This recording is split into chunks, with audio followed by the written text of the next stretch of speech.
এরপরে fair value হচ্ছে যে কিছুই না, ফেয়ার ভ্যালু হচ্ছে মার্কেটে একটা জিনিসের কয় টাকা আপনি বিক্রি করতে পারবেন, এটাকে ফেয়ার ভ্যালু বলে।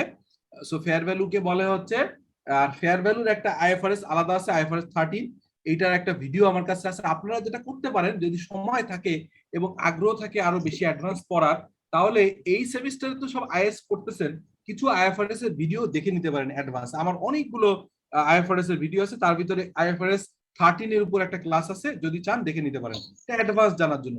সো ফেয়ার ভ্যালু হচ্ছে the price that would be receive to sell an asset or paid transfer a liability.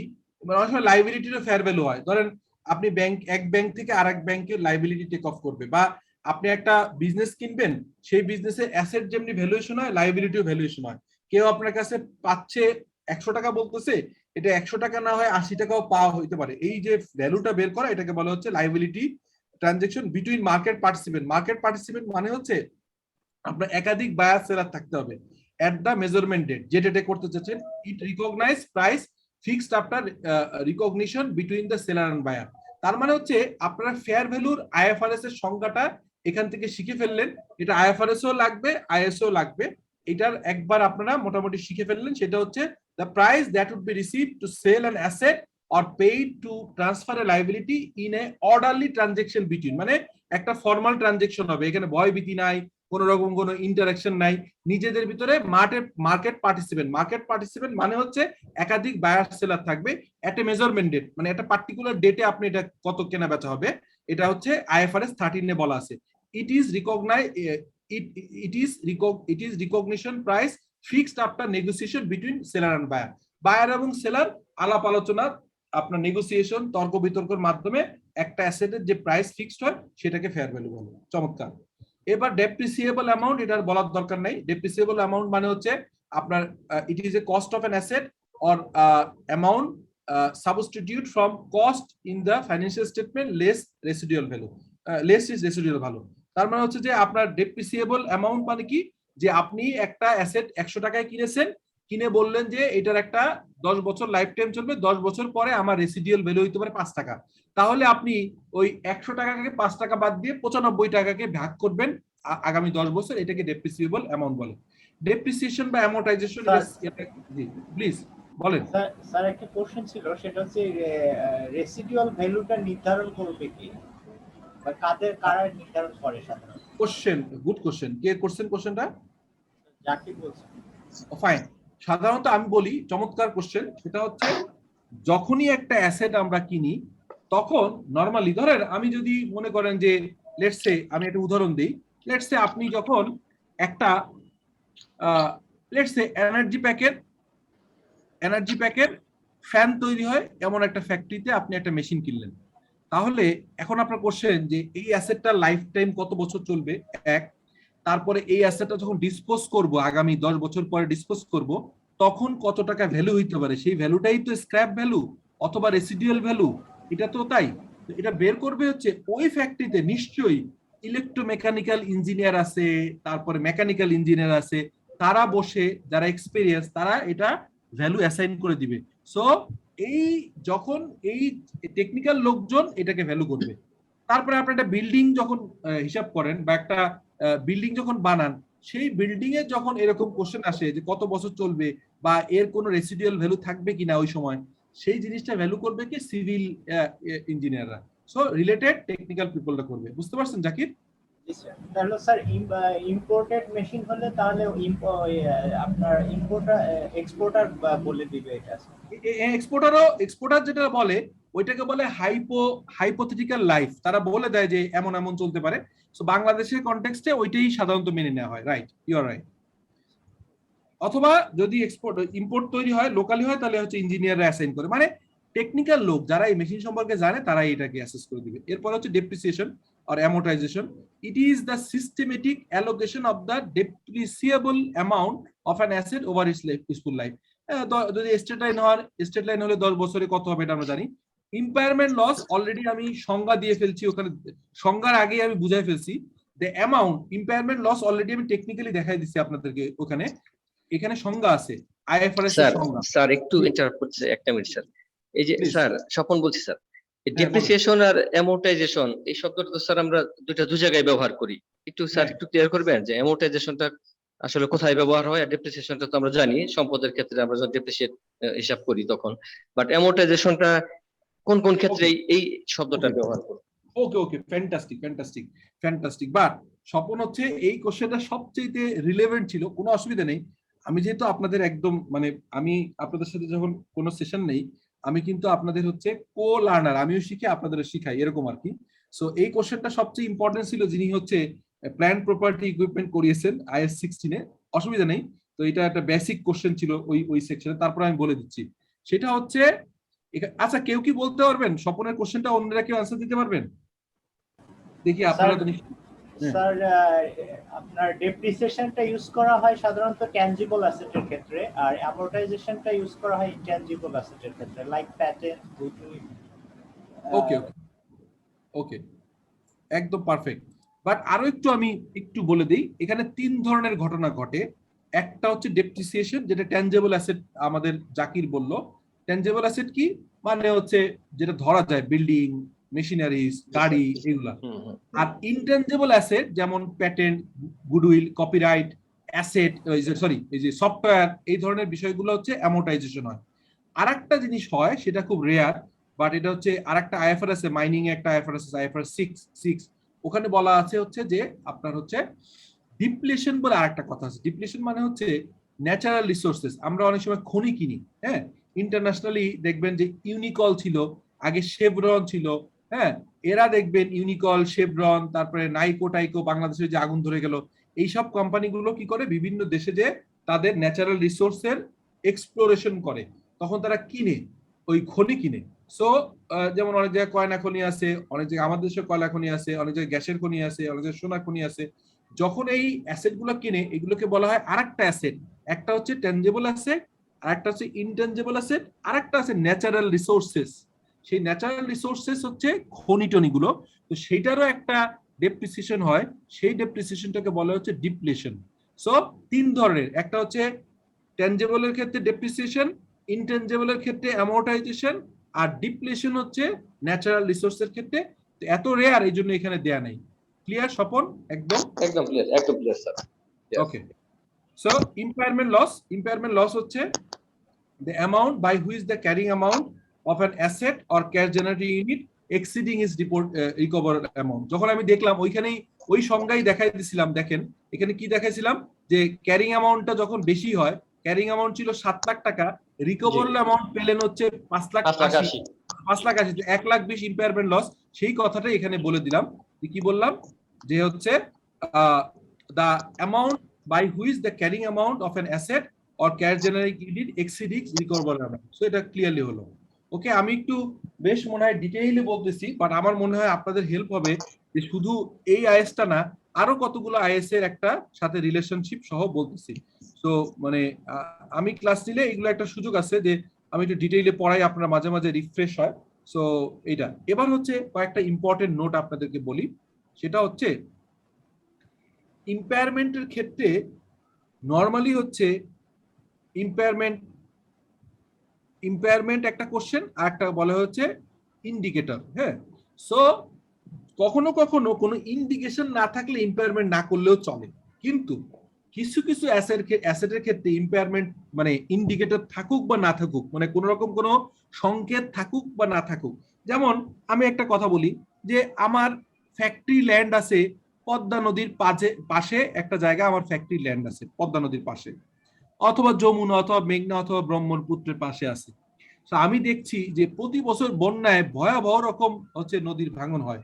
তখন আমার একটা ইন্ডিকেশন থাকলো যে ল্যান্ডের ভ্যালু কখনোই হচ্ছে ডেপ্রিসিয়েট হয় না, অ্যাপ্রিসিয়েট হয়, কিন্তু তারপরও ল্যান্ড ইম্পেয়ারমেন্ট হবে কি হবে না, কারণ দেয়ার ইজ এ চান্স যে এই ল্যান্ডটার যে নদী ভাঙন হচ্ছে, আমি এই ল্যান্ড বিক্রি করতে গেলে আগের প্রাইস পাবো না, অথবা এমনও হইতে পারে যে আমার অ্যাসেটটা, আমার ল্যান্ডটা নদী গর্ভে হারায় যাবে। সো অলওয়েজ নট নেসেসারিলি যে ল্যান্ড হলেই সবসময় অ্যাপ্রিসিয়েট হয়, ডেপ্রিসিয়েশন হইতে পারে। এই ডেপ্রিসিয়েশনটাকে বলা হয় ইম্পায়ারমেন্ট। মানে আপনি টেস্ট করবেন যে যেহেতু আপনার ফ্যাক্টরিটা একটু ভার্নারেবল জায়গায়, আপনার ফ্যাক্টরিটা একটু বন্যা কবলিত নদীর পাশের জায়গায়, সো আপনি যখন এই রকম ইন্ডিকেশন থাকলো তখন আপনি এটাকে ইম্পায়ারমেন্ট করবেন। বাট আপনার যদি ঢাকায় থাকে, তেজগাঁয়ে থাকে, তাহলে তো ইম্পেয়ারমেন্ট ল্যান্ডের ক্ষেত্রে সাধারণত করা হয় না। কিন্তু কিছু কিছু অ্যাসেটের ইম্পেয়ারমেন্টের ইন্ডিকেটর থাক বা না থাক করতেই হবে। সেই অ্যাসেটগুলো আলাদাভাবে আপনাদেরকে ইম্পর্টেন্স নোট আকারে এখানে এনেছি। কি বলেছি? For certain asset impairment test, কি বলছি? For certain asset impairment test R required to be carried out on an annual basis irrespective of whether any indication of impairment have been identified. কি কি? যেমন মানে কোনো ইন্ডিকেশন থাক বা না থাকে, এই যে ইন্ডিকেটর নাই, না থাকলে আপনাকে করতে হবে কি?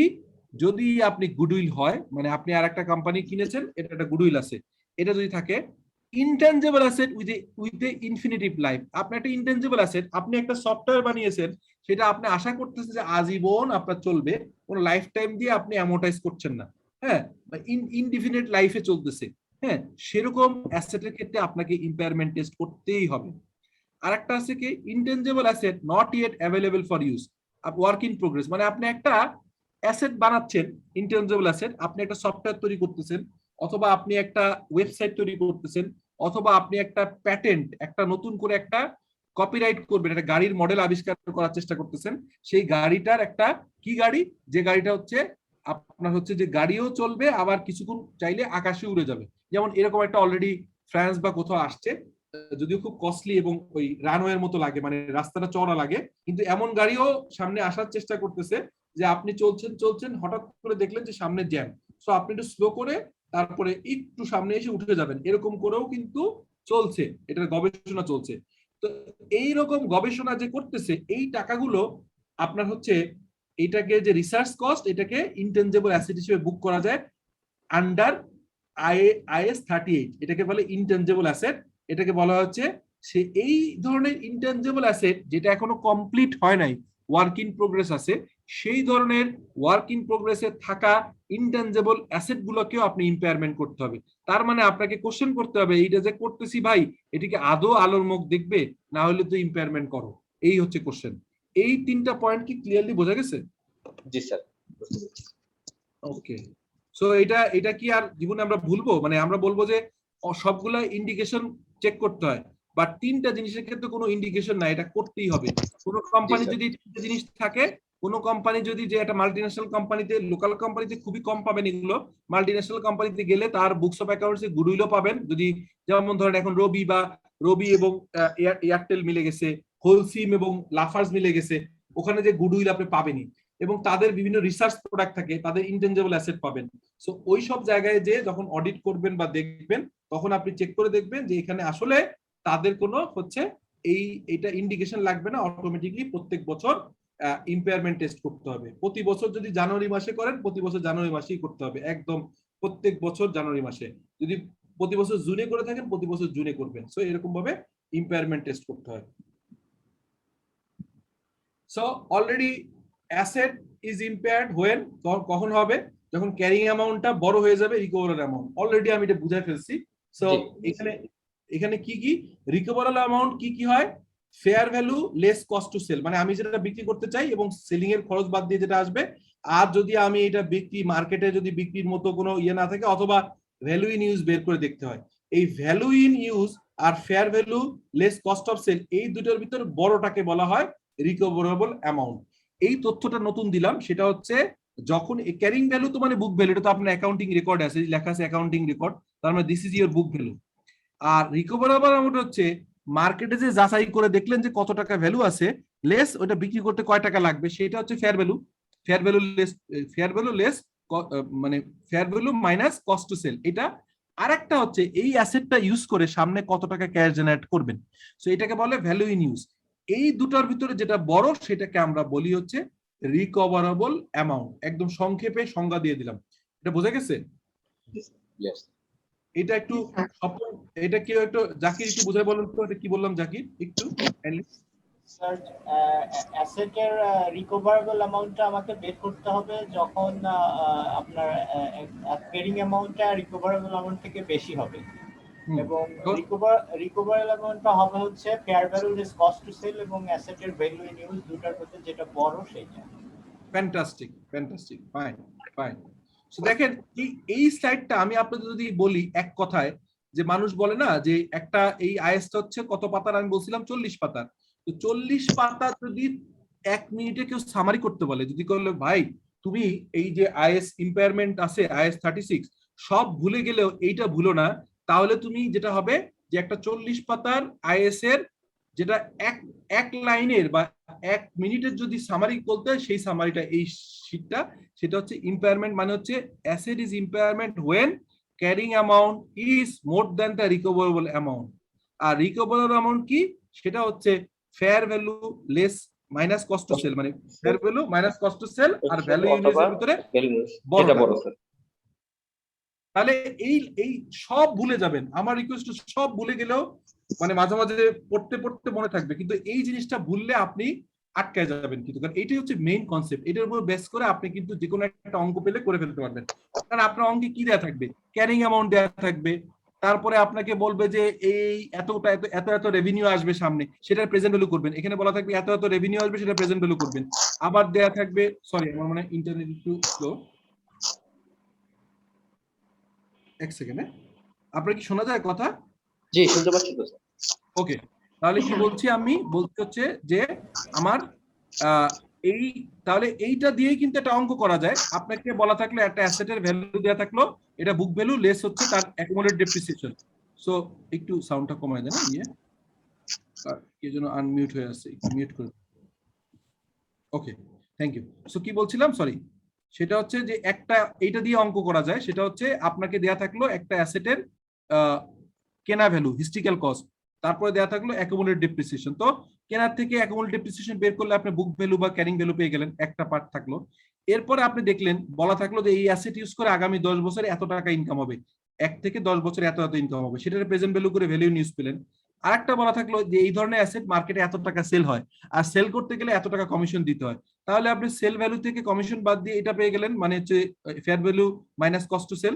আর ভ্যালু ইন ইউজ হচ্ছে এই যে current present value of future amount দিয়ে আপনি এখানে বের করলেন, হ্যাঁ, করে আপনার হচ্ছে এই দুটার ভিতর যেটা বড় সেটা এখানে লিখলেন, আর এটার সাথে কম্পেয়ার করলেন। যদি এইটা যদি ক্যারিং ভ্যালু যদি বড় থাকে আর এইটা যদি ছোট থাকে, তাহলে এটা লেস হবে। আর যদি এমন হয় যে ক্যারিং ভ্যালু থেকে এটা বড়, তাহলে তো আর ইম্পায়ারমেন্ট হবে না। মানে যদি এমন হয় ক্যারিং ভ্যালু বের করলেন 100 টাকা, রিকভারেবল অ্যামাউন্ট আসলে 110 টাকা, তখন আর ইম্পায়ারমেন্ট করার প্রয়োজন হবে না, বিকজ ইম্পায়ারমেন্ট টেস্টে এসে আপনি বের করলেন যে এটা ইম্পায়ারমেন্ট হয় নাই। বোঝা গেছে ভাই? ওকে, তাহলে রিকগনিশন ক্যারিং অ্যামাউন্টটাই কন্টিনিউ করে যেতে হবে, তখন ক্যারিং অ্যামাউন্টটাই কন্টিনিউ করে। Right right right right, you are right right, fantastic. So আবার যদি দেখা যায় উল্টা হইলো যে ক্যারিং অ্যামাউন্টের থেকে রিকভার অ্যামাউন্ট সবসময় অনেক বেশি অনেক বেশি, তো এটা করে যখন এটা দেখলেন, তখন আপনি কিন্তু আরেকটা আইএস এর ফর্মুলায় চলে যাবেন। কেউ বলেন তো কমন সেন্স দিয়ে কোন আইএস এ চলে যাবেন তখন? ধরেন একটা হ্যাঁ রিভ্যালুয়েশনে যেতে অ্যাসেট হিসাবে তখন দেখাতে আপনি হবে। হচ্ছে আইএস 16 এ যে রিভ্যালুয়েশনে চলে যাবেন। Right, exactly exactly, fantastic. তাহলে দেখেন আইএস 16 এর সঙ্গে আইএস 36 এর একটা মিল আমি করে দিলাম। এটা অলওয়েজ ভুলবেন না, এই নলেজ গুলো হচ্ছে পিওর নলেজ থেকে যাবে আপনার ভিতরে। আচ্ছা, এরপর রিকগনিশন। তাহলে এখানে আমরা কিন্তু অলমোস্ট হচ্ছে একটা ইয়ে পেয়ে গেলাম। এবারে আপনার হচ্ছে রিকগনিশন আমরা কি হলো বললাম যে if the asset recoverable amount is lower than the carrying value, তাহলে হচ্ছে এটাকে রিকগনাইজ করতে ইম্পায়ারমেন্ট লস, আমি অলরেডি বলেছি। আর an impairment loss shall be recognized immediately profit and loss, যখনই লস হয় প্রফিট লস করবে, এটা আমি বলে ফেলছি, এটা দরকার নাই। an impairment loss on a non revalued asset is recognized profit and loss, আর রিভ্যালু হলে কি হবে এইটা আমি এইখানে বুঝাই দিব। এখন আসেন, এই নলেজটা তো পেলেন একদম বেসিক নলেজ, একদম ধরেন একদম এক লাইনের নলেজ। এরপরে এটাকে এক্সটেন্ডেড নলেজ, একটু কমপ্লিকেসি আছে এখানে দেখেন। সেটা হচ্ছে দেখেন ক্যারিং অ্যামাউন্ট হচ্ছে 100 টাকা, রিকভারেবল অ্যামাউন্ট 80 টাকা, কিন্তু এইটাকে কস্ট মডেলে আছে। এটাকে মডেলটা কি আছে আপনার আইএস 16 এ এই গাড়িটাকে আপনি কস্ট মডেলে রাখছেন। তাহলে অ্যাকাউন্টিং এন্ট্রি কি হবে? ইম্পায়ারমেন্ট লস ডেবিট আর হচ্ছে কার ক্রেডিট। বোঝা গেছে এটা? বোঝা গেছে ভাই? জি স্যার। এবার কিন্তু আপনি আইএস 16 এ এসে আপনি কস্ট মডেল ফলো করছেন না। আইএস 16 এ আপনি এটা রিভ্যালুয়েশন মডেল ফলো করেন। আপনি is 16 A revaluation model follow করেন। আপনি গত বছর এই গাড়িটার কোনো ইম্পায়ারমেন্ট ইন্ডিকেশন ছিল না, বরঞ্চ মার্কেটে একটা আওয়াজ ছিল যে এই বছর ট্যাক্স বাড়বে গাড়ির উপর, অতএব আপনার গাড়ির দাম বাড়বে। সো এই বাড়বে বিবেচনায় আপনি এই গাড়িটার বুক ভ্যালু ছিল 7 লাখ টাকা, আপনি এটাকে নতুন করে রিভ্যালু করছেন, করে এটা 8 লাখ টাকা করছেন। তাই এই যে গাড়িটা গত বছর যে অ্যাকাউন্টিং এন্ট্রি দিয়েছিলেন, আপনি গত বছর যে অ্যাকাউন্টিং এন্ট্রি দিয়েছিলেন, কি দিয়েছিলেন, গাড়ির বুক ভ্যালু ছিল 7 লাখ টাকা, কিন্তু নতুন করে মার্কেটে একটা জিনিস জানতে পারলেন যে এই গাড়িটা 7 লাখ টাকা ভ্যালু না, এটার ভ্যালুটা বেশি আছে, এটা 8 লাখ টাকা। তখন এই 1 লাখ টাকা দিয়ে কি এন্ট্রি করছিলেন, কেউ একজন বলতে পারবেন আমাকে? একটু বলেন তো কি ছিল এন্ট্রিটা। Sir asset account debit, revaluation surplus account credit. Fantastic, কে বললেন? জাকির বলছি। Okay, fantastic. এক কথায় যে বুঝে যাচ্ছেন, আমার ভালো লাগতেছে আপনাদের আজকে ক্লাসটা নিয়ে, আমার খুব ভালো লাগছে। এক্সাম্পল ক্রিয়েট করি, আমি একটা এক্সাম্পল নিজে নিজে এখানে লিখে দিয়ে আপনার সুবিধা হবে। আপনাদের তারা নাই তো কারোর আজকে? ক্লাস কন্টিনিউ করতে খারাপ লাগতেছে না তো? না স্যার, বুঝতে ভালো লাগছে। ওকে, তাহলে ঠিক আছে। না স্যার, ক্লিয়ার হচ্ছে তো আরো বেশি ভালো। ওকে, ফাইন। তাহলে এখন দেখেন, আমি এই যে আমি এখানে এখন তো লিখবো, কি লিখবো হচ্ছে যে অ্যাসেটের, সরি আমি আবার আসলে এটা ভুল হয়ে গেছে, এখানে লিখতে পারছি না কেন, সরি। এখানে যদি লেআউট নিয়ে আছে, সরি, ডুপ্লিকেট যদি করি, ডুপ্লিকেট করে এখানে লিখি, রাইট, এই লাগবে অ্যাসেট। ওকে, অ্যাসেট, এখানে লিখলাম এক্সাম্পল।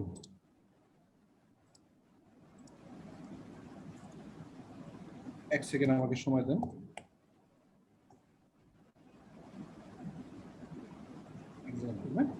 এখানে লিখলাম হচ্ছে অ্যাসেটটার নাম কি ছিল, কার। ওই যে কারের উদাহরণটা যেদিন পরের স্লাইডে, কারের উদাহরণ, একটা কার, হ্যাঁ, কি ছিল, ভ্যালু ছিল হচ্ছে হিস্ট্রিক্যাল কস্ট হচ্ছে আপনার 10 লাখ।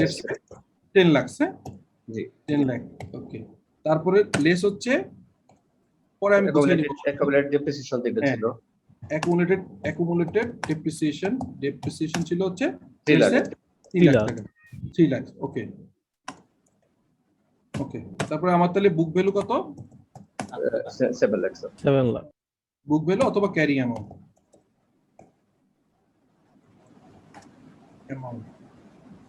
পরের দিন এত দ্রুত মানে এত ডিটেইল করব না, আজকে যেহেতু ডিটেইল করলাম কেন, জিনিসটা কনসেপ্টটা ক্লিয়ার হয়ে গেলে পরে আপনাদের সুবিধা হবে। 7 লাখ। ওকে, এরপরে এসে আপনি এটা হচ্ছে ধরেন 2000, এরপরে আপনি 2000 গত বছর ধরেন লাস্ট ইয়ারে আপনি কি করলেন, লাস্ট ইয়ারে এসে একটা ইয়ে হলো, রিভ্যালুয়েশন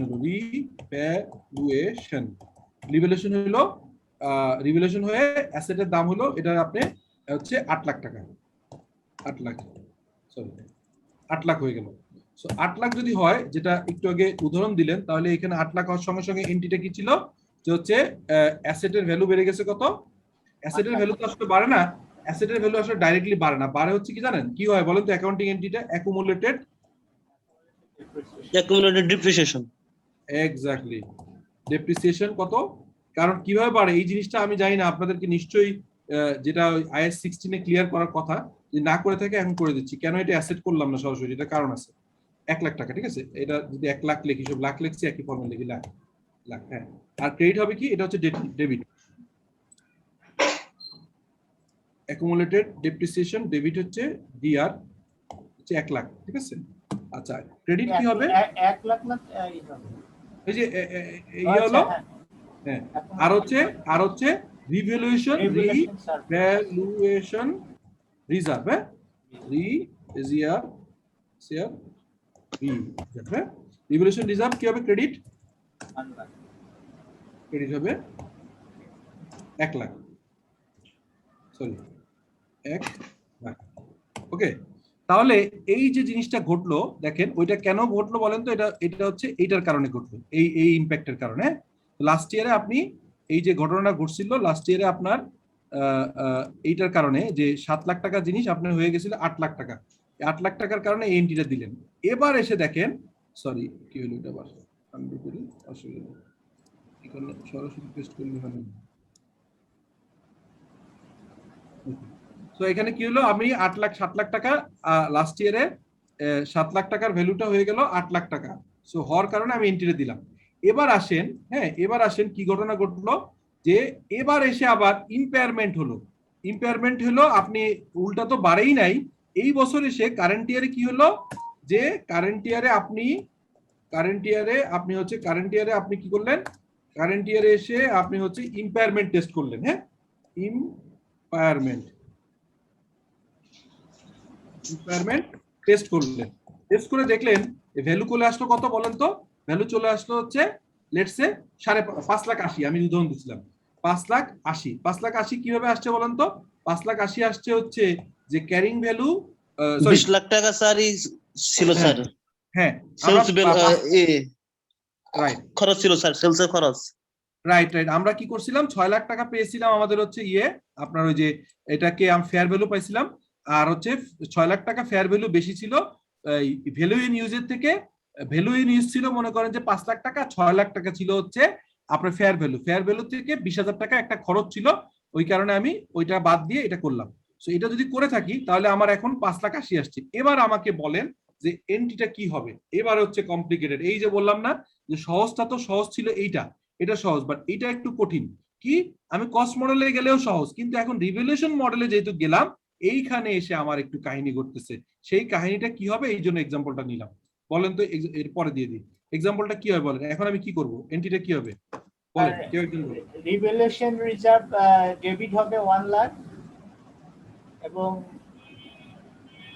রিভ্যালুয়েশন রিজার্ভ ডেবিট হবে 1 lakh, profit and loss account debit হবে স্যার 1,20,000, এবং বাকিটা হচ্ছে প্রফিট এন্ড লস কত হবে, 1,20,000 টোটাল। ওই 1 লাখ আপনার এন্ট্রি কিন্তু ঠিক হচ্ছে, আপনার ওই জার্নাল ঠিক হচ্ছে, কিন্তু হিসাব ভুল হচ্ছে। আবারও বলে দিই, আপনি রিভ্যালুয়েশন রিজার্ভ বললেন কত, 1 লাখ টাকা, 1 লাখ বললেন না, এটা ঠিক আছে 1 লাখ বললেন, কিন্তু তারপরে প্রফিট এন্ড লস কত করব বলেন, প্রফিট অর লস কত করব, লস তো স্যার 1,20,000 টাকা হবে মনে হয়। না এই জায়গায় ভুল হচ্ছে, 1 লাখ হবে স্যার, যেটা ওই যে 8 নাকি কোনো কিছুই ভুল হচ্ছে। এই জায়গায় সবাই এন্ট্রিটা বুঝছেন, কিন্তু এই জায়গা বুঝতেছেন না, আমি ক্লিয়ার করে দিচ্ছি। এবার হবে এখানে হচ্ছে, ও আপনারা ঠিক বলছেন, আমি ভুল বলছি, হ্যাঁ আমি ভুল বলছি, রাইট। দাঁড়ান, তাহলে হচ্ছে কত ভ্যালু কমলো, আমার টোটাল ভ্যালু কমলো, আচ্ছা 1,20,000। রাইট ইউ আর রাইট, আমি ভুল বলছি, ঠিক আছে ওকে। আর ক্রেডিট কি হবে, ক্রেডিট হবে হচ্ছে এটা হবে, এই দুটো হবে কি, ডেবিট হচ্ছে না, ডেবিট স্যার। হ্যাঁ ডেবিট হবে ইম্পেয়ারমেন্ট লস, আমি লিখি আগে ইম্পেয়ারমেন্ট লস হবে আগে হচ্ছে ডেবিট। হ্যাঁ দাঁড়ান এক মিনিট, ইম্পেয়ারমেন্ট লস হচ্ছে, ইম্পেয়ারমেন্ট লস মানে তো এইটা, এই সরি ইম্পেয়ারমেন্ট লস মানে প্রফিট এন্ড লস, এটা একটু ভুল হয়েছে আমাদের, এই প্রফিট এন্ড লসটা আসলে এটা ঠিক আছে, এটা হচ্ছে ইম্পেয়ারমেন্ট লস, যেটাই হচ্ছে প্রফিট এন্ড লস, কোনো অসুবিধা নেই, এটাই ঠিক আছে ওকে। তাহলে রিভ্যালুয়েশন রিজার্ভ ডেবিট হলো কত, 1 লাখ টাকা, ইম্পেয়ারমেন্ট লস ক্রেডিট হলো কত, হচ্ছে আপনার হচ্ছে কত, 1,20,000 টাকা। হ্যাঁ এখন আমার ক্রেডিট হবে কি, এটা তো দুটোই debit item, this is also debit DR, এইটাও হচ্ছে ডিআর ডেবিট। ক্রেডিট কি হবে বলো, asset account, cost account, asset account. আচ্ছা তাহলে কার্ডটা করলাম অ্যাসেট কার্ড, ওই যেভাবে অ্যাসেটের নাম আছে ওইটাই দিলাম। দেখেন আপনাদের কিন্তু একটা জটিল জিনিস খুব ইজি করে আমরা বোঝার চেষ্টা করলাম। এটা কত হবে ক্রেডিট, এটা কত হবে বলেন দেখি, আপনাদের মাথায় এটা ঢুকে কিনা, বলেন কত হবে। এটা স্যার 2,20,000। 2,20,000 হ্যাঁ 2,20,000 কেন হবে, 2,20,000 কেন হবে বলেন। স্যার এটা তো 8 লাখ টাকা হওয়ার কথা। হ্যাঁ এইখানে এই যে অ্যাকুমুলেট ডেপ্রিসিয়েশন দিয়ে একবার ডেবিট করছিলেন না, তখন তো অ্যাসেট 1 লাখ করলেন, 1 লাখ ঠিক আছে, 1,20,000 করলেন, 1,20,000 হচ্ছে অ্যাসেট কমাইলেন, ঠিক আছে 1.2। আর একটা কি হবে বলেন তো, ক্রেডিট হবে কি, ক্রেডিট আরটা কি হবে, সেটা হচ্ছে ওই যে অ্যাকুমুলেট ডেপ্রিসিয়েশন একবার ডেবিট করছিলেন না, জি ওইটা তো একবার ডেবিট করছিলেন, ওইটা ক্রেডিট করলেই তো হয়ে গেল, বুঝতে পারছেন। জি স্যার। এটা কত হবে? 1 লাখ। এই অঙ্কটা কে বুঝছেন বলেন, কে বুঝেন না এটা বলেন, বোঝারই তো কথা নরমালি। অ্যাকিউমুলেটেড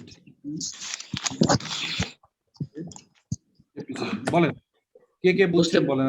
বুঝতে পারছি স্যার, কিন্তু একটু ঝামেলা লাগছে আর কি। আর আমি অত বুঝি নাই স্যার। বুঝেন নাই? না স্যার, বুঝতে পারছি কোন না। জায়গায় বুঝেননি বলেন তো? কোন জায়গায় বুঝেননি সালমা? আচ্ছা, লাস্ট ইয়ার আমি হচ্ছে ক্যারিং অ্যামাউন্টটা বুঝতে পারছি 7 লাখ।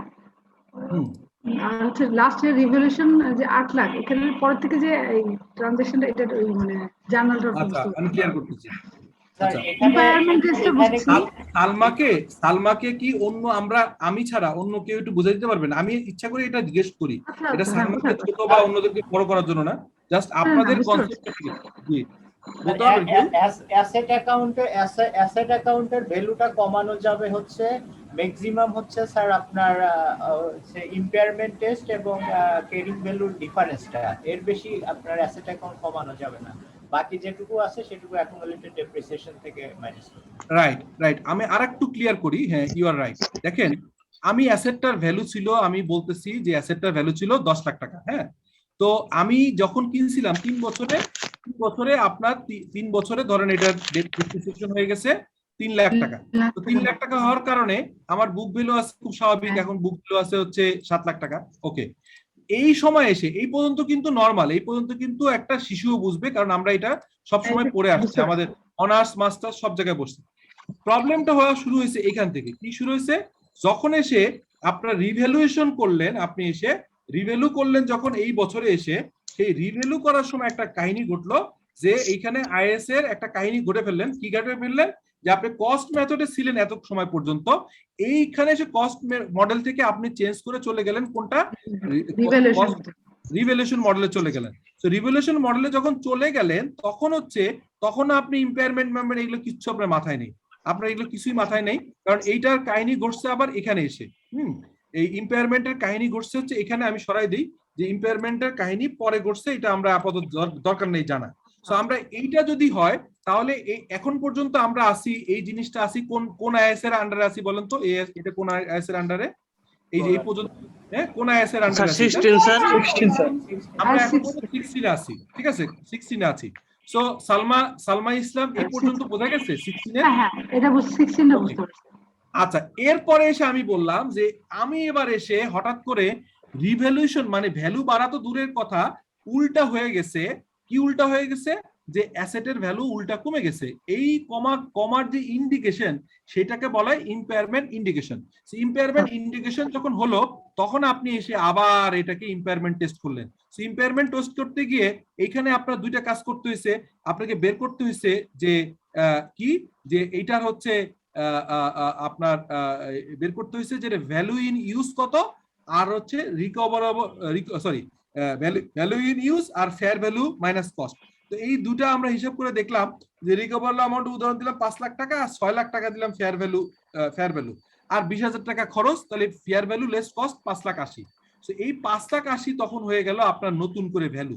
এখন আপনাকে করতে হবে কি, যে ডেপ্রিসিয়েশন বা অন্য জিনিস পরে, এটা আমি পরে অন্য নরমাল ডেপ্রিসিয়েশন কি হবে এটা পরে বুঝাই, এখানে ইস্যু না আপাতত। আমি ধরে নিচ্ছি তাহলে আমার অ্যাসেটটা আমি ভ্যালু দেখাইছিলাম কয় টাকা বলেন? এখানে এসে এই যে 8 এর জায়গায় কত হয়ে গেল? 7 এর জায়গায় 8 হয়ে গেল। কিভাবে 8 হয়ে গেল বলেন তো? কিভাবে 8 হয়ে গেল? কারণ এই যে 10 থেকে 3 বাদ দিয়ে 7 হয়েছিল, সেটা আবার যখন এইটা হচ্ছে ক্রেডিট আইটেম, এটাকে যখন ডেবিট করলেন, আপনি যখন ক্রেডিট আইটেমকে ডেবিট করলেন, তখন আলটিমেটলি এখানে 3 এর জায়গা আবার 2 হয়ে গেল। 2 হওয়ার কারণে অ্যাসেটের বুক ভ্যালু শো করলো তখন কত? 8 লাখ টাকা। বুঝা গেছে? এটার জন্য আচ্ছা, এটা আমি তখন বুঝতে পারিনি যে ডেবিট 1 লাখ টাকা কোথা থেকে আসলো। এই 7 কে 8 বানাতে এই ডেপ্রিসিয়েশন মাইনাস করতেছে। রাইট, এখানে নরমালি যেটা করতো অনেকে, আমরা আগে যখন অঙ্ক করেছি তখন করতাম কি, এখানে সরাসরি অ্যাসেট ডেবিট করতাম। তো এটা করা যাবে না, কারণ হচ্ছে এখানে একটা নিয়ম আছে, নাম্বারটা কমানো যাবে না। 10 লাখ বলেন তো করা যাবে অ্যাসেটের ভ্যালু। এবার আমি এই অ্যানসারটা যদি কেউ দিতে পারেন, আমি রিয়েলি তাকে অ্যাপ্রিশিয়েট করব, মন থেকে দোয়া করব। এইখানে যে অ্যাকুমুলেটেড ডেপ্রিসিয়েশন 1 লাখ টাকা করলাম, এখানে অ্যাসেটের ভ্যালুও আসতে পারতো। কি ঘটনা ঘটলে বলেন, কেউ একজন বলেন। স্যার যদি স্যার আমার যে সম্পদে স্যার কোনো ডিপ্রিসিয়েশন নাই স্যার, না না ডেপ্রিসিয়েশন নাই হলেও হয়তো ডেপ্রিসিয়েশন নাই, এটা তো আনইউজুয়াল ক্ষেত্র। আমি যদি এখানে ধরেন সিম্পল এবার একটা উদাহরণ দিই, রিভ্যালু করে যদি আপনি এটাকে করতেন ধরেন আপনি লেটস সে 13 লাখ টাকা 12 লাখ টাকা, তাহলে কি হইতো বলেন তো? 12 লাখ টাকা। এবার বলেন তো কাহিনী কি করতো? 12 লাখ টাকা যদি হইতো তাহলে কি হইতো? তখন স্যার অ্যাকুমুলেটেড ডিপ্রিসিয়েশন স্যার হয়তো 3 লাখ টাকা, হ্যাঁ অ্যাসেট হয়তো 1 লাখ টাকা, আর রিভ্যালুয়েশন হয়তো স্যার 4 লাখ টাকা। এক্স্যাক্টলি এই দেখেন, তখন এইটা যদি 12 হইতো তখন এইটা অ্যাকুমুলেটেড ডেপ্রিসিয়েশন আমি করছি তো মোট হচ্ছে কত? 3 লাখ 3 টাকা লাখ। করছি। তাহলে 3 লাখ ডেবিট হওয়ার পরে এরপর তো অ্যাকুমুলেটেড ডেপ্রিসিয়েশন নাই, এবার তো সমান সমান হয়ে গেছে। জি তাহলে স্যার। তারপরেও 2 লাখ টাকা বাড়ান লাগতো, সেই কারণে তখন আমি অ্যাসেটটাকে তখন ডেবিট করতাম হচ্ছে কত? 2 লাখ টাকা। এই জিনিসটা কে বুঝছেন বলেন তো? এই এখন যেটা বললাম, বা কেউ মানে কোনো এক্সট্রা question ভ্যালু করবেন? বেড়ে গেল টোটাল রিভ্যালুয়েশনের কারণে, ডিপ্রিসিয়েশন ক্রস করেও আরো হুম। বাড়তি টাকা 2 লাখ টাকা বেশি রাখছে। এই পুরো লার্নিংটা আমি আশা করেছিলাম যে আপনারা অলরেডি আমাদের যেটা হচ্ছে 16 থেকে আপনাদের থাকার কথা ছিল, কিন্তু সামহাউ একটা আইএস এর 1.5 ঘন্টা বা 1 ঘন্টার ক্লাসে কোনোভাবেই সব বোঝানো সম্ভব না। যেই কারণে আমি অলওয়েজ বলি যে আইএস একটা কন্টিনিউয়াস প্র্যাকটিস। সেই জন্য আমি না স্যার, তখন স্যার আমাদের স্যার এটা আলোচনা করছে, হয়তো স্যার আমাদের স্যার স্মরণে ছিল না স্যার। ফ্যান্টাস্টিক। হ্যাঁ, আমি কেন বলছি যে অনেক সময় সব আমি যে সব কভার করতে পারবো তা না, কিন্তু আমাদের continuously you are right. So thank you. এই যে আপনি কথাটা বললেন, আপনার প্রতি আমার রেসপেক্ট বেড়ে গেল, কারণ আপনি নিজের উপর দায়িত্ব নিলেন যে স্যার না আমি এটা জানতাম বাট আমরা। সো তাহলে কি হলো, আমি 8 লাখ যখন করছিলাম তখন কিন্তু এটা কোনো প্রবলেম ছিল না। কি প্রবলেম ছিল না? যে আমি তো নর্মালি হচ্ছে যে 7 লাখ টাকা আমার হয়েছে, কারণ 10 থেকে 3 বাদ দিয়ে 7 হয়েছে। সো আমি যদি এখানে 8 করতে চাই তো সিম্পল এখানে 1 লাখ টাকা ক্যান্সেল করে দিলে হয়ে গেল। কিন্তু আমার পেজটা লাগছে যখন এটা 12 হচ্ছে। 12 হইলে কেন 5 লাগলো? বিকজ আমি তো 3 লাখ টাকা অ্যাকুমুলেটেড ডেপ্রিসিয়েশন করেছি। সো 3 লাখকে আগে ক্যান্সেল করব। সো আমার অ্যাকুমুলেটেড ডেপ্রিসিয়েশন এখানে 3 করে দিতাম। ওকে, 3 করে জি দিতাম। স্যার। আর রিজার্ভ করে দিতাম হচ্ছে কত বলেন? 5। রিজার্ভ হইতো কত? 5।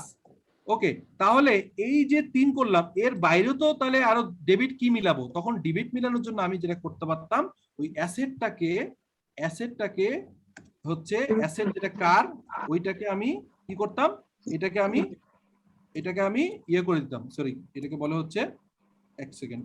হ্যাঁ, এই কার্ডটাকে আমি ডেবিট করতাম কত দিয়ে বলেন? 2 লাখ টাকা স্যার। 2 লাখ টাকা। এটাকে ডেবিট করতাম 2 লাখ টাকা দিয়ে। ওকে, এটাকে আমি ডেবিট করতাম 2 লাখ টাকা দিয়ে। তাহলে ডেবিট যদি হয়তো 2 লাখ, দুইটা আইটেম, হ্যাঁ 2 লাখ। আজকে অনেক স্লো গেলাম, বাট আমার মনে হয় যে আপনাদের জিনিসটা একটু ক্লিয়ার করা দরকার ছিল। তাহলে হচ্ছে এইটা গেল দুইটা মিলে হইলো 5 লাখ। আর তাহলে এবার বুঝতে পারছেন কাহিনীটা? এটা জি স্যার। জি স্যার। আচ্ছা, তাহলে এইটা যদি বুঝেন তাহলে এটা আমি এইটা রাখি, রেখে এটা আগের জায়গায় চলে যেতে হবে, কারণ আমার আলটিমেটলি তো ওইটা এখন তো আর বলার দরকার নেই। তাহলে 8 ধরেই আমি পরের উদাহরণটা করলাম, যে 8 ধরে যখন করছি, কারণ এটা থাকলে আবার বিপদ হবে কি, আপনারা যখন পরবর্তীকালে ভিডিও দেখবেন কনফিউজ হয়ে যাবেন। সো এখানে আসলে 8 দিয়ে উদাহরণটা হবে। তার মানে আমাকে যেটা করতে হবে, 1 সেকেন্ড, এটা আবার কপি করতে হবে। কপি করে এটা যেহেতু বোঝানোর জন্য করেছি, কিছু করার নাই, এটাকে আবার পেস্ট করতে হবে এখানে। পেস্ট করে এবার এসে এখানে 8 দেখাইতে হবে, তাহলে সুবিধা হবে, নাহলে পরে পেজ থেকে যাবে জিনিসটা। 8 যেহেতু আপনার স্লাইডটা তো পেয়ে যাবেন, হ্যাঁ 8 পেয়ে যাবেন। 8 হলো, আর এখানে তখন তো অ্যাসেট নাই, কারণ আমরা পরের উদাহরণটা দিচ্ছি। এখানে 1, সরি এখানে 1, এখানে 1। ওকে, তাহলে এই হচ্ছে ছিল কাহিনী। এটা পরের এক্সাম্পল আর ওইটা আগের এক্সাম্পল। সো এই দুটো আমরা জিনিস বুঝলাম, হ্যাঁ। সো এইটা যখন বুঝলাম তখন আমরা হচ্ছে এরপরে হচ্ছে আমরা ইম্পেয়ারমেন্টও বুঝলাম। এখন এসে সালমা ইসলাম বলেন, ওইটা যদি বুঝে থাকেন, হ্যাঁ আমি অনেক ডিসকাশন করলাম, কিন্তু উদ্দেশ্য হচ্ছে আপনাদের ক্লিয়ার করা। সো তাহলে আমি এইটা ভুলে যাই আপাতত, যেটা এটা যেহেতু আমার অন্য একটা জিনিস ছিল, আমি বোঝানোর জন্য বলছি। এখান থেকে আসেন যে আমার বুক ভ্যালু ক্যারিং অ্যামাউন্ট ছিল হচ্ছে আপনার কত? 7 লাখ টাকা। এটা রিভ্যালু করলাম 8, তাহলে তখন অ্যাকুমুলেটেড ডেপ্রিসিয়েশন 1 লাখ টাকা বেশি, রিভ্যালুয়েশন 1 লাখ টাকা। পরবর্তীকালে তাহলে 8 লাখ টাকা থেকে হয়ে গেল 5 লাখ 80, তাহলে আমার লস হলো 2 লাখ 20। 2 লাখ 20 আবার দেখেন রিভ্যালুয়েশন রিজার্ভ আমি করছিলাম 1 লাখ টাকা, ওইটাকে ডেবিট করলাম। তাহলে কি একবার ডেবিট একবার ক্রেডিট নালিফাই হয়ে গেল, রিভ্যালুয়েশন রিজার্ভ নাই। তাহলে 2,20,000 কে আমার লস চার্জ করতে হবে। অলরেডি 1 লাখে করে ফেলছি, তাহলে 1,20,000 আরো করতে হবে, সেইটাকে হবে হচ্ছে ওটা ইম্পায়ারমেন্ট লস। আচ্ছা, বুঝতে লস। পারছি। আর নিচে হচ্ছে গাড়ির কারণে ডেবিট করতে হবে অ্যাকুমুলেটেড ডেপ্রিসিয়েশন। ক্লিয়ার? জি স্যার। আচ্ছা, আমি আজকে আর ফার্দার করাবো না, অলরেডি আমাদের 1.5 ঘন্টা ক্লাস হয়ে গেছে। আই হোপ যে একসাথে মিক্স করে আমরা বোথ আইএফআরএস আইএস হচ্ছে 16 এবং আইএস 38 করেছি। তো থ্যাংক ইউ, আমরা নেক্সট দিন দেখা হবে ইনশাআল্লাহ। আসসালামু আলাইকুম। ওকে, থ্যাংক ইউ স্যার।